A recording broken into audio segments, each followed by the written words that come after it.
Hi, my name is Douglas Hiatt, and I'm the chairman of Sensible Washington. We can be found on the web at sensiblewashington.org. We are a grassroots organization that believes in the repeal of all civil and criminal penalties for adult use of marijuana and for the legalization of industrial hemp so that farmers will no longer be penalized and lose $1/3 billion a year domestic market for industrial hemp. We believe the only way to achieve meaningful reform of our state's marijuana laws is to engage in a complete repeal of prohibition of marijuana. That means that we remove all civil and criminal penalties for adults and for farmers who want to grow industrial hemp.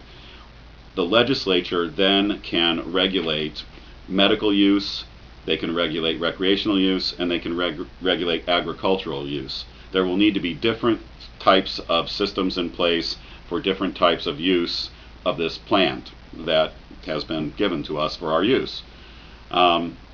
There's no other way to achieve meaningful reform of drug laws other than repeal of prohibition. That's exactly what we did in this state with alcohol prohibition, which we ended as Washington state voters with an initiative, and then 2 years later the regulations were passed by the state legislature that dealt with regulating alcohol. Straight repeal, removing the prohibited item from the criminal law, is the only way you're going to achieve meaningful reform, and it's the only way that you can achieve reform that will stand up to federal preemption. You may have heard of an initiative this year that's been filed by other folks called New Approach Washington. It's I-502 is the initiative number. This initiative does not legalize marijuana. It does not legalize industrial hemp. It is an incredibly failed initiative that also throws patients and young people under the bus by establishing unneeded, unasked for, per se DUID laws. We think that there's a better way to do reform than to throw medical marijuana patients under the bus and create a system that just provides pot for the privileged and doesn't do anything to address the industrial hemp issue or the other issues surrounding prohibition. To achieve the goal of ending prohibition and stopping funding drug cartels and giving access to medical patients and giving access to farmers, we need your help to stop all that and get this initiative on the ballot. We cannot do it without you. The people that are supporting the I-502 initiative are Activism Incorporated. They have access to tons of money. They will spend, almost $1 million doing what Sensible Washington almost achieved with your help and your grassroots help for around $40,000. We need your support. We need your help if we are going to be able to end marijuana prohibition in this state.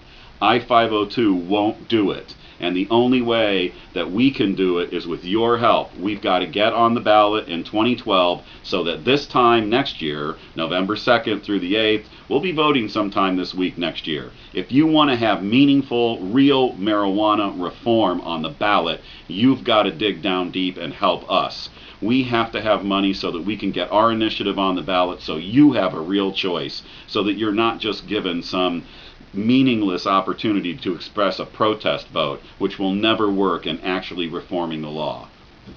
We have to have the ability to file an initiative, and we are going to file initiatives at the start of the year on January 1st. We'll have several initiatives, all straight repeal, filed at the Secretary of State's office.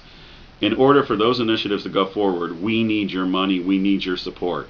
Printing the initiative alone costs us several $1,000s. Getting signatures and getting it out all across the state costs us money. Then running a campaign against expected foes also costs money. The people that are running 502 have tons of money. We need your money if you're to have a real choice. Don't settle. Don't settle for fake reform that isn't going to accomplish anything. Insist on real, grade A, bona fide reform. Don't do partial reform.